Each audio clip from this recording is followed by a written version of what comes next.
आप सबों को मेरा प्रणाम। हर शुक्रवार की तरह आज भी लगभग उसी समय में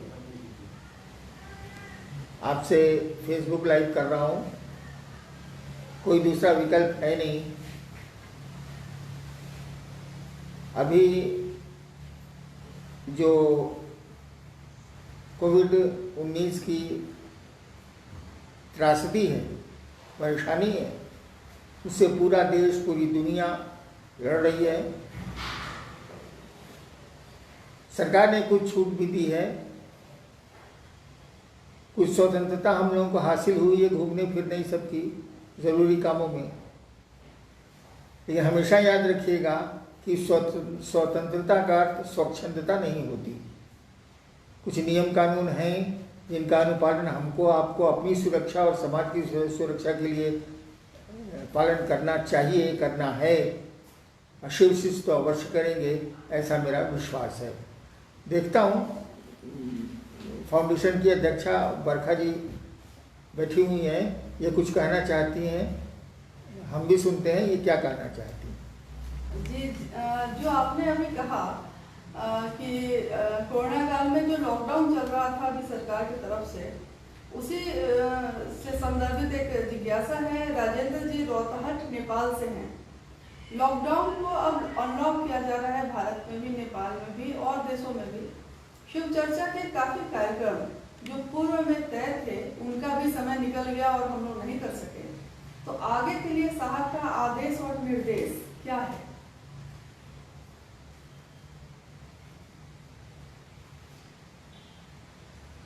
देखिए, व्यक्ति को परिस्थितियों और स्थितियों के अनुरूप चलना पड़ता है। एक दिन हमारा आपका शरीर भी हमारे आपके की मर्जी से नहीं चलेगा, उसकी भी अपनी एक नियति है, उसका भी एक काल है। तो जो समय बीत गया, जहाँ आपके कार्यक्रम रद्द हुए, बहुत सारे कार्यक्रम जो मेरे स्तर के थे वो भी रद्द हुए, तो हुए। लेकिन शिव गुरु की व्याप्ति, शिव गुरु से जुड़ाव क्या कार्यक्रमों के माध्यम से ही होगा? क्या महोत्सवों के माध्यम से ही होगा? क्या परिचर्चाओं और संगोष्ठियों के माध्यम से ही होगा? शिव गुरु से जुड़ाव, मैंने बहुत पहले कहा था कि आदमी को जानकारी आप दे देते हैं, वो तो किताबें भी दे रही हैं, कई हजार वर्षों से दे रही हैं। आपके ग्रंथ, आपकी पुस्तकें, आपके शास्त्र, आपके साधु, आपके मनीषी जो भी है, उन्होंने कहा है कि शिव गुरु है, जगत गुरु है, आदि गुरु है, गुराधिपति है। मेरे पिताजी चले गए दुनिया से, वो थे तब मैं उनको कहता था कि आप शिव को अपना गुरु बना लीजिए। तो भोजपुरी में वो कहा करते थे कि तेरा पैदा होके पहले से हम जानते नहीं कि शिव गुरु है। मैं आपकी बात क्यों मानूं? तो जानकारी तो हम लोग दे सकते हैं इन चर्चाओं के माध्यम से, पत्र पत्रिकाओं से, अन्य प्रचार साधनों से जानकारी हम लोग दे सकते हैं। लेकिन जानकारी तो है लोगों को।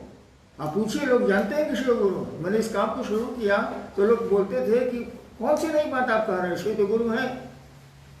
मैं कहता था कि शिव तो गुरु हैं। क्या आप शिष्य हैं उनके? अस्पताल तो है, क्या आप वहां अपना इलाज कराते हैं? स्कूल तो है, क्या आपके बच्चे पढ़ते हैं उसमें? स्कूल के होने से क्या हो जाएगा? ये जानकारी आपको क्या? जानकारी तो है मुझको बगल का एक डॉक्टर मेरे रहता है जो बहुत अच्छा डॉक्टर है, और मैं दर्द से परेशान हूँ, कभी उसको दिखलाने नहीं जाता। तो जानकारी तो है। तो ये जानकारी कि शिव गुरु हैं, आदि गुरु हैं, जगत गुरु हैं, ईश्वर हैं, महेश्वर हैं, बहुत जानकारी है हमारी किताबों में। लोग हम लोग से ज़्यादा जानते हैं, लेकिन इस जानकारी का लाभ क्या मिला? जुड़ाव तो हुआ नहीं ईश्वर से।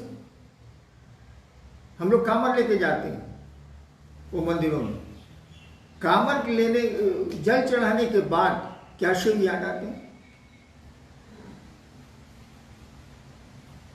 मैं तो सरकार में रहा हूँ, लोग छुट्टियां लेके कामर चढ़ाने जाते थे, जल चढ़ाने जाते थे शिव को, और लौटने के बाद फिर वही स्थिति। यानी कोई अस्थाई प्रभाव नहीं पड़ा। और नियम है कि जिसकी संगति में मन रहेगा वैसा बनेगा। संसर्गात् गुणा दोषा।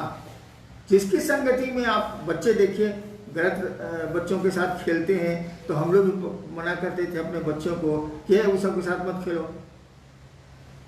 यानी हम लोग जानते हैं कि गलत आदतें संगति से, साथ रहने से आदमी पकड़ लेता है। हम लोग तो शिव के साथ हैं, हम लोग तो रोज पूजा करते हैं, किसी भगवान की करें, देवता देवता हैं, मंदिरों में जाते हैं, पूजा अर्चना करते हैं, घरों में करते हैं। क्या हमारे आपके मन पर उसका कोई प्रभाव पड़ा? क्या पड़ता है? क्या यह अस्थायी प्रभाव है? मैंने तो देखा है नहीं है। तो ये जानकारी आपको काम नहीं देगी भाईजान। लोगों को समझाना होगा, मैन टू मैन कन्वर्सिंग करनी होगी, व्यक्ति व्यक्ति को समझाना होगा। इसलिए आयोजनों के पीछे, कार्यक्रमों के पीछे, ये भीड़ के पीछे, भीड़ इकट्ठा करने की मानसिकता में से अपने को दूर करिए। शिव आपके गुरु हैं, व्यक्तिगत संबंध है शिव से, एक शिष्य का अपने गुरु से। ठीक है, आपके दूसरे सूत्र में है कि दूसरों को आप बताएं, तो बताने के लिए अन्य साधनों का प्रयोग जब आप करेंगे तो देखेंगे कि लोगों को जानकारी मिल जाएगी। ये भी जानकारी मिल जाएगा कि आप बहुत बड़े महादेव के भक्त और शिष्य हैं, ये भी लोग जान जाएंगे। लेकिन क्या वो शिव को अपना गुरु मानेंगे? मैंने देखा नहीं मानते हैं वो लोग। मेरे पिताजी, मैं समझाता रहा, वो डायरेक्टर थे बिहार के शिक्षा विभाग के, मैं समझाता रहा, मेरे पिताजी नहीं माने, वो दुनिया से चले गए। जानकारी तो भैया इल्म नहीं है, जानकारी कोई हुनर नहीं है। जानकारी से आप उसका, वो आपको ग्रस्त हो जाएगी जानकारी, वो आपको परिवर्तित करेगी जानकारी। ये आसान बात नहीं है। इसलिए इसकी चिंता छोड़िए। चर्चाएं कैंसिल हुई, रद्द हुई, स्थगित हुई, कार्यक्रम रद्द हुए। ये प्रयोजन भी हम लोगों का नहीं है, ये उद्देश्य भी हम लोगों का नहीं है। इसलिए इसकी चिंता छोड़िए, खुद महादेव से जुड़िए। जो मिल जाए मोबाइल पर ऐसे वैसे, अभी तो पूरी बंदिश है, मिल जाए उनको समझाइए, समझा के उनको शिव शिष्यता के मुखातिब करिए। आप दूसरों की चिंता में पड़े हैं। क्या आपके घर के लोग शिव को गुरु मानते हैं? क्या आपके घर के लोगों में शिव शिष्यता पर घुसी है? इसकी भी चिंता करिए भाई साहब। वहाँ काम अधूरा है, अपना खेत खाली है। दूसरों के खेत की चिंता करना अच्छी बात है, लेकिन अपने खेत को बंजर रखना भी उचित नहीं जी। सरोज जी हैं दिल्ली से। यह सृष्टि शिव की रचना है, तो इस शिव की रचना में मैं शिव को कैसे देखूं? बहुत प्रयास करते हैं पर शिव दिखाई नहीं देते। क्या करें जो सदैव शिव ही दिखाई दे? आप ही कह रहे हैं कि पूरी सृष्टि शिव की रचना है, पूरी सृष्टि के कण कण में वही समाया है, और आप शिव को देखना चाहते हैं। भाई साहब, आप में भी तो वही शिव समाया, वही शिव आपके रूप में भी तो धरती पर है। आईना देख लीजिए, शिव दिख जाएंगे। जी, कोलकाता से भी काफी जिज्ञासाएं आई, और सीमा कंचन है भागलपुर से। आपने पिछली बार कहा था कि सांस लेने से भी आसान है शिव की शिष्यता। बहुत लोगों की जिज्ञासा है कि जब ये इतनी आसान विधा है तो इसके लिए इतने मेहनत, इतने मारामारी की क्या जरूरत है? हाँ, मैंने कहा था कि शिव की शिष्यता सांस लेने की कोशिश, सांस लेने की क्रिया से भी आसान है। क्यों आसान है? अरे सांस लेने में सीना दुखता है, तेज सांस लीजिएगा तो आप हांफने लगिएगा, मन आपका चंचल हो जाएगा। धीरे धीरे सांस लीजिएगा, अगर वायु दूषित है तो फेफड़े में बीमारी आएगी। यानी सांस लेना एक क्रिया है जिसमें आपके हमारे शरीर की ऊर्जा लगती। शिव शिष्यता में तो शिव को चलाना है, इसमें आपकी हमारी ऊर्जा कहाँ लग रही है? जब आप कर्ता बनेंगे, जब आप कर्म करेंगे, जब आप शिव शिष्यता में बढ़ेंगे, तब तो आपको कोशिश करनी है। वहां सायास होगा, वहां कोशिशें होंगी, प्रयास होंगे। लेकिन जैसे आप शिव की परिधि में घुसेंगे, जैसे आप गुरु की परिधि में प्रवेश करेंगे, अब तो गुरु को ले चलना है। हम लोग अपने से चलते तो कब का शिव हो गए रहते, पूरी दुनिया ही शिवमय हो गई रहती। शिव ले चलते हैं, आप उनके सानिध्य में बढ़ने की कोशिश करिए। उसके बाद तो थोड़ी कोशिश के बाद आराम ही आराम, आपको कुछ करना ही नहीं। बिल्कुल ये बिल्ली वाली स्थिति है। बिल्ली अपने बच्चे को उठा के चलती है, हम लोग बंदर बने हुए हैं, पकड़े हुए हैं तो गिरते हैं भद से। नेक्स्ट जी, भाई सर्वोदय जी हैं हावड़ा से। मैंने पढ़ा है कहीं कि एक वट वृक्ष के नीचे युवा गुरु बैठे हैं, उनके समीप वृद्ध शिष्यगण बैठे हैं। गुरु मौन हैं, परंतु शिष्यों का सभी संशय खुद ही विनष्ट हो रहा है। मैं जानना चाहता हूँ कि ये संदर्भ कहाँ का है और इसका क्या अर्थ है। ये आदि शंकराचार्य ने इस पंक्ति को लिखा है। उसके पहले दक्षिण उपनिषद भी है, उसमें भी इसका उल्लेख आया। दक्षिणामूर्ति उपनिषद ऐसे है, उसमें भी इसका उल्लेख आया है कि एक विशाल वट का वृक्ष है, जिसके जड़ के पास, मूल के पास एक युवा गुरु बैठे हैं, और उस युवा गुरु के जितने शिष्य हैं सभी वृद्ध। सबसे आश्चर्य की बात है कि वह युवा गुरु कुछ बोलते ही नहीं, तब भी उनके शिष्यों का संशय पल प्रतिपल छिन्न हो रहा है, खत्म हो रहा है। मौन ने आपको क्या क्या समझाया है भाई साहब, और बोल के हम लोग क्या समझे? मौन जितना समझा सकता है ठीक है, मौन को पकड़ना थोड़ा कठिन है। शब्द पकड़ में आते हैं, सूक्ष्म शब्द भी असुविधाओं से पकड़ में आते हैं, लेकिन मौन को पकड़ना कठिन है, इसीलिए बोलना पड़ता है। नहीं तो बोलने की जरूरत ही नहीं है, मौन संभाषण ही दूसरों को प्रेरित कर देगा। शिव तो कुछ बोलते ही नहीं, बोलने की जरूरत ही नहीं, प्रकृति कुछ बोलती ही नहीं। पूरे कार्यक्रम चल रहा है, सब कुछ चल रहा है, कुछ टूट रहा है, कुछ बन रहा है, प्रकृति कहाँ कुछ बोल रही है। वह परमात्मा भी नहीं बोलता है, बोलने की जरूरत ही नहीं है, और बोलने से काम चलता है, करना पड़ता है। प्रकृति करती है, वो शिव करता है, वह परमात्मा करता है, गुरु भी करते हैं। भाषणबाजी से गुरु का काम नहीं चलता है। हाँ, शब्दों को पकड़ना हमारे आपके लिए आसान होता है, इसीलिए गुरु शब्दों का सहारा लेते हैं, लेकिन शब्दों के सहारे शिव तक नहीं जाया जा सकता। शब्द पहले ही खत्म हो जाते हैं। वो आकाश तत्व की तन्मात्रा है, वो शिव, वो भगवती शिव तो उस पांचों तत्वों से बहुत ऊपर हैं, कैसे शब्दों से पकड़ाएंगे। मैंने कहा भी था कि नमः शिवाय आपको शिव से नहीं मिलेगा, शिव के एरिना में, शिव के क्षेत्र में फेंक सकता है, जा नहीं सकता। जी, बहन चांदनी है पटना घाट से। मेरे गुरु शिव हैं, लेकिन जब भी मुझसे शिवगुरु संबंधित जिज्ञासा पर बोलने के लिए कहा जाता है, मैं घबरा जाती हूँ। मैं ज़्यादा बोल नहीं पाती, तो लोग मेरा भाव मापते हैं, कहते हैं मुझ में मेरे गुरु शिव के प्रति भाव और दर्द नहीं है। क्या ज्ञान होना ही शिव के प्रति दर्द और भाव दर्शाता है? ज्ञान होना शिव के प्रति दर्द दिखलाता है, ऐसा बिल्कुल नहीं। ज्ञान मस्तिष्क से पैदा होता है, समझ दिमाग से पैदा होती है,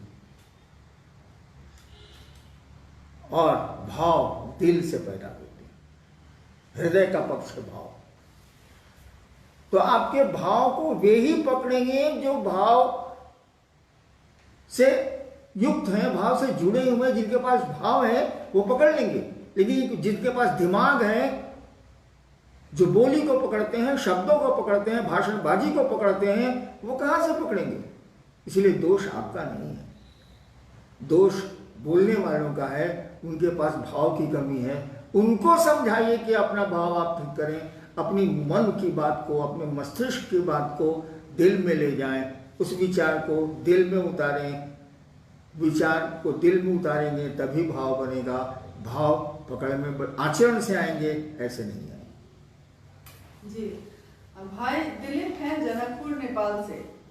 हम कभी कहते हैं कि मन नहीं है, शिव चर्चाओं में भी बहुत बार हम लोग के साथ ऐसा हुआ कि कभी कहते हैं कि मन नहीं है, कभी कहते हैं दिल नहीं कर रहा है। तो ये मन और दिल क्या दोनों अलग चीजें हैं और ये क्या है? मन तो एक अदृश्य मशीन है, विचारों को पैदा करने की अदृश्य मशीन है। उसको आपका चिकित्सा विज्ञान आपके शरीर में नहीं ढूंढ सकता है। हाँ, ब्रेन ढूंढ लेगा, मन नहीं मिलेगा। हम लोग कहते हैं कि हम लोगों का आज मेरा मन दुखी है, मैं बाजार नहीं जाऊंगा, या हमको आज मीठा खाने का मन नहीं है, कुछ नमकीन है तो खिलाओ, बोलते हैं। यानी आप मन भी नहीं है, शरीर तो नहीं ही है। शरीर के कई अंग बदल दिए गए हैं चिकित्सा विज्ञान के द्वारा आज तक। लोगों के खराब हो जाते हैं तो बदले जाते हैं। हम मन भी नहीं है, तभी ना कहते हैं कि मेरा मन आज नहीं है इस काम को करने। यानी जैसे हम लोग कहते हैं कि हमारी चप्पल टूट गई है, तो भाई चप्पल टूट गई तो आप चप्पल है। आपका मन दुखी है तो आप मन तो नहीं है। मेरे घर की दीवार खराब हो गई, अब दीवार है, घर की दीवार है, आपके घर की दीवार। वैसे आप बोलते हैं मेरा मन आज दुखी है, तो आप मन नहीं। आप हैं कौन, हम हैं कौन, इसी का उत्तर ढूंढ लीजिए। उस शिव, वो शिव मिल जाएगा, वो ईश्वर मिल जाएगा। ईश्वर को ढूंढने की जरूरत नहीं है, अपने आप को ढूंढ लीजिए कि आप और हम कौन हैं। कठिन है, अपने में अपनी तलाश करना कठिन है, इसलिए शिव के पास जाइए। वो गुरु भी हैं, उनको अपना गुरु मानिए, शिष्य भाव दीजिए, ड्रामा बंद कीजिए, शिष्य भाव दीजिए, तभी सही स्थिति का पता चलेगा। तभी आपको पता चलेगा कि आप हैं कौन।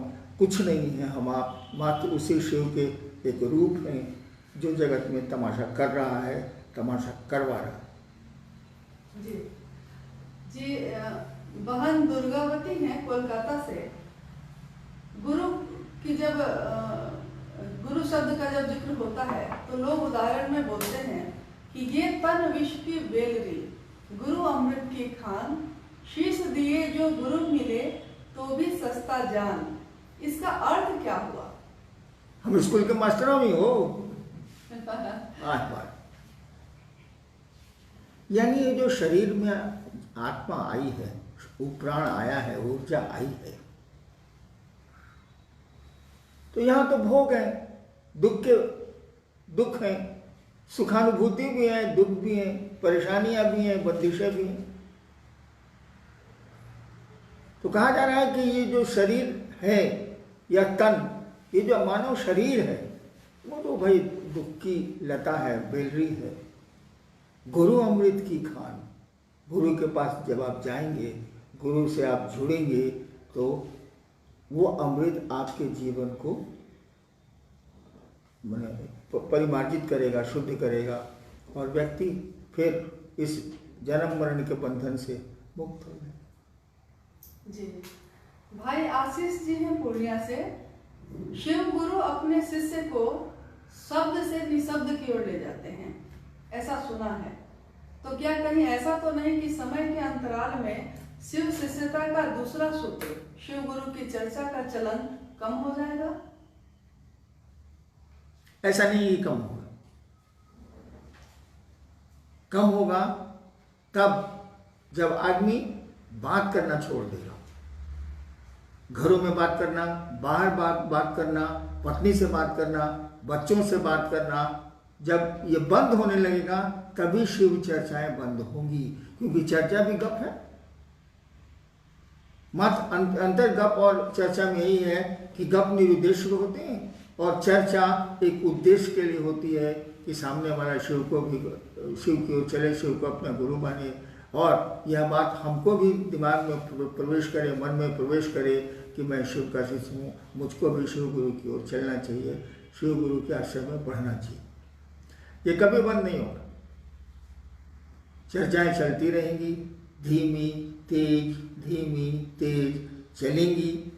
हाँ, अपनी सीमाओं में चलेंगी, जैसी परिस्थितियाँ होंगी, जैसी स्थितियाँ पैदा होंगी उसमें चलेंगी, बंद नहीं होंगी।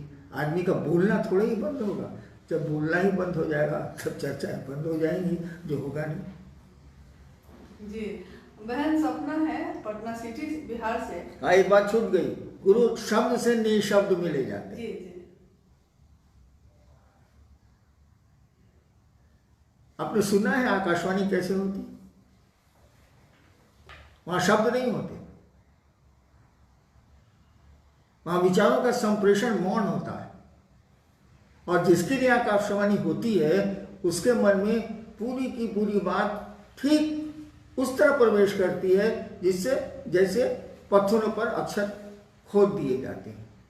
वहां कोई शब्द नहीं, आपके कान भी नहीं सुनते, बोलने वाला मुंह से बोलता भी नहीं। वो ईश्वरीय सत्ता या शक्तियां जो ईश्वर तुल्य हैं, वो जब किसी को कुछ कम्युनिकेट करना चाहती हैं, संप्रेषित करना, जिसको आकाशवाणी बोलते हैं, संप्रेषित करना चाहती हैं, तो कोई शब्द नहीं होते और हमारे आपके कान भी नहीं सुनते। वहाँ नाक का, ज्ञानेंद्रियों का कोई उपयोग नहीं है। ये ज्ञानेंद्रियाँ मस्तिष्क का माध्यम है, ये आकाशवाणियाँ सीधे मस्तिष्क को जाती हैं, शब्दों की आवश्यकता ही नहीं पड़ती। लेकिन आप उसको वैसे ही पढ़ते हैं जैसे आप क की किताब पढ़ते हैं, वहाँ शब्द नहीं। शब्द ध्वनि की तरंगे हैं, ध्वनि तरंगे जब एक लेवल के बाद बंद होंगी तो ये भी बंद हो जाए। जी, बहन सपना रानी पटना सिटी से हैं। हम 3 सूत्र करते हैं, जिसमें तीसरा सूत्र है नमः शिवाय से शिव को, गुरु को प्रणाम करना, और इसके बारे में कहा जाता है कि ये प्राण मंत्र है। तो ये प्राण मंत्र कैसे है, इसका अर्थ कृपया समझाने की दया करें। प्राण मंत्र यानी वो आपके जीवन का सब कुछ है, वो जपकर्ता के जीवन का सब कुछ है। कोई भी मंत्र जब निरंतर आपको अपना बनाता जाता है या आप उसको अपना बनाते चले जाते हैं तो वो परिवर्तित हो जाता है प्राण मंत्र में। उसी को कहा जाता है प्राण मंत्र, यानी उसके अलावा किसी मंत्र की कोई कीमत नहीं होती। और वही प्राण मंत्र बाद में सभी मंत्रों का समेकित रूप हो जाता है, और जब करता या साधक अपने प्राण मंत्र से ही यथासंभव अपने काम निकाल लेता है, लौकिक हो या पारलौकिक। नमः शिवाय तो प्राण मंत्र है ही, क्योंकि मंत्रों का नियम है कि ये देवताओं का नाम है। हर एक देवता का एक नाम होता है जिसको मंत्र कहते हैं। मंत्र की परिभाषा है कि हर एक देवता का ये नाम है जिसका मनन किया जाता है। उसमें शक्ति छिपी होती है। मंत्रों में चैतन्य छिपा होता है। मंत्र तो शब्द है, वर्ण है। मंत्रों में शक्ति छिपी होती है, मंत्रों में चैतन्य छिपा होता है। शब्दों में अर्थ छिपा होता है, चैतन्य छिपा होता है। आप किसी को गाली दे दीजिए, ये तो शब्द है, लेकिन इसके परिणाम बड़े बुरे होंगे। देखिए, उस मंत्र के, उस गाली के चैतन्य को वो आदमी जानता है, इसलिए लाठी लेके आपके ऊपर पड़ गया। अगर मंत्र के चैतन्य को नहीं जानता, मंत्र के अर्थ को नहीं जानता, कोई प्रभाव नहीं पड़ता। ठीक उसी तरह से हर एक मंत्र का एक देवता होता है, देवताओं का नाम है, शक्तियों का नाम है, और उल्टा हर एक नाम का एक देवता, हर एक नाम का एक देवता होता है, हर एक देवता का एक नाम होता है। मंत्र देवताओं के नाम है, उनके बीच में, उनके स्वरूप में शक्ति छिपी होती है, चैतन्य छिपा होता है, अर्थ छिपा होता है। कोई भी मंत्र जो आपको बहुत ऊपर खींचता है, जितनी उसकी सीमा, उस देवता की सीमा, मंत्र उतनी ही दूर तक ले जा सकते हैं जितनी दूर तक उस देवता के, मंत्र के देवता की सीमा है, उसके ऊपर नहीं ले जा सकते। नमः शिवाय तो शिव का मंत्र, वो तो महेश्वर है, ईश्वर है। तो हमने कहा कि नमः शिवाय प्राण मंत्र है, ये आपको शिव तक ले जाता है। ये शिव का मंत्र है, शिव से जुड़ा हुआ है। तो शिव से जुड़ा हुआ है यानी सबसे बड़ी सत्ता से जुड़ा हुआ है, तो मंत्र तो बड़ा होगा ही, महामंत्र होगा ही, मंत्रों का राजा होगा ही। और इसी को प्राण मंत्र भी बनाना चाहिए, क्योंकि शास्त्र बहुत पहले से कह रहे हैं कि नमः शिवाय प्राण मंत्र है। इसको अपने प्राण में समेटो, अपने प्राण के चारों ओर इसको लाओ, इसका जप करो, इसका मनन करो। मंत्र का मनन होता है, मन जिसको बार बार दोहराए, मनन होता है। जी भाई आर.के. दुबे जी हैं सूरत, गुजरात से।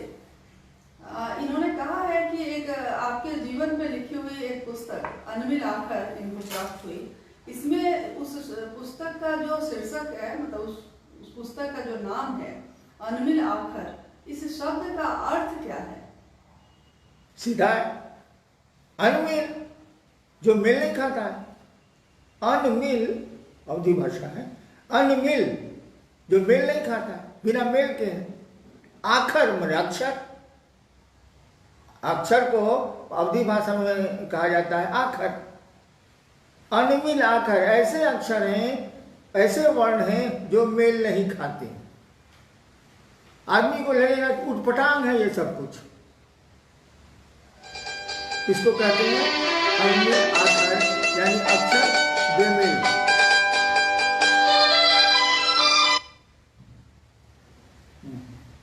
हाँ जी, आप अक्सर कहते हैं, बहन सुनीता है समस्तीपुर बिहार से, कि आपने बहुत बार कहा है कि ज्ञान के कांटा से अज्ञान का कांटा निकाला जाता है और दोनों कांटे फेंक दिए जाते हैं। जबकि लोगों के अंदर तो ये समझ है कि ज्ञान को रखना चाहिए, तो ये ज्ञान क्या है और क्यों उसको फेंक देना चाहिए? मैं 71 साल का हो गया हूँ। मेरे घर में भी, परिवार में भी बड़े पढ़े लिखे लोग रहे हैं।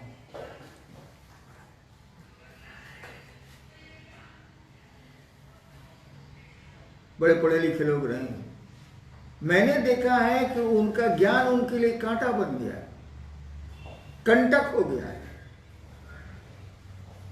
और बाकी चीजें तो धीरे धीरे आपको आपकी खत्म हो सकती हैं। जैसे पहलवानी का शौक बहुत दिनों तक नहीं चलेगा, क्योंकि बाद में गठिया हो जाता है, रोग हो जाते हैं शरीर से। फिर मैंने एक बहुत बड़े पहलवान से मैं मिला, आया था मुझसे मिलने, बेचारा सीढ़ियों पर नहीं उतर पाया। मैंने पकड़ के दूसरों से उनको सीढ़ियों पर उतरवाया। मैंने क्या स्थिति, इतना बलशाली आदमी अपने जमाने का क्या हो गया। व्यक्ति की सुंदरता कितने दिन, उम्र ढलेगी, सुंदरता खत्म। लेकिन ज्ञान की जो पकड़ है ना, वो नहीं खत्म होती है, अंत तक रह जाती है। जो ज्ञानी है वो अंत तक आपको ज्ञान बगाड़ेगा और आपकी सुनेगा ही नहीं। इसीलिए ज्ञान के कांटे से अज्ञानता तो और बुरी चीज है, ज्ञान के कांटे से अज्ञानता का कांटा निकाला जाता होगा। आपने देखा हो या नहीं देखा हो, देहात में जब लोग पाँव पैदल चलते थे और बबूल वगैरह का कांटा पाँव में गड़ जाता था, तो दूसरे बबूल के कांटे से उस कांटे को निकाला जाता था। आप पॉकेट में रख लीजिएगा, पॉकेट में रखिएगा तो जिससे निकालें वो गड़ेगा, यानी दोनों कांटे फेंक दिए जाते थे। कहा जाता है कि ज्ञान के कांटे से अज्ञान का कांटा निकालो और दोनों को फेंको। ज्ञान कोई काम नहीं देगा, सब बेकार हो जाता है। काम आपको हमको देगा बस वही, याद नहीं अब कुछ, भूल गई सब कुछ, एक बात मगर नहीं भूली, जूली आई लव यू। ठीक है, ये फिल्म का गाना है, लेकिन शिव से जो प्यार होगा, शिव रूपी ज्ञान जो हम में आप में आएगा, शिव से जो प्यार होगा, भगवती से जो प्यार होगा, वही ज्ञान आपको उस शिव तक ले जाएगा, पूरी दुनिया से ऊपर करेगा, जगत से ऊपर करेगा, जगत के बंधनों से मुक्त करेगा। बाकी ज्ञान तो चुभेगा, और ऐसा चुभेगा कि मरने की स्थिति में नहीं निकलेगा। वो अज्ञान तो निकल जाएगा कांटा, ज्ञान का कांटा नहीं निकलता है, बहुत ज़्यादा दर्द देगा, मरने तक ये दर्द देता है। क्योंकि मात्र शिव का ज्ञान ही जो दया से भींगा होता है, मात्र शिव रूपी ज्ञान ही हमको आपको आनंद देता है, आनंदित करता है, परमानंदी बनाता है। कि कि आपके निर्देश में लगातार पर्यावरण संरक्षण पे हम सभी शिवसे से भी इसमें अपनी भूमिका निभा रहे हैं। और आगे इसी महीने में 17 जून को दीदी नीनामानंद जी की पुण्यतिथि भी है, उसके अगले महीने में उनकी जन्म तिथि भी है। और पिछले वर्ष हम लोगों ने उनके जन्म पे यानी कि 27 जुलाई को एक सप्ताह का वृक्षारोपण कार्यक्रम चलाया था।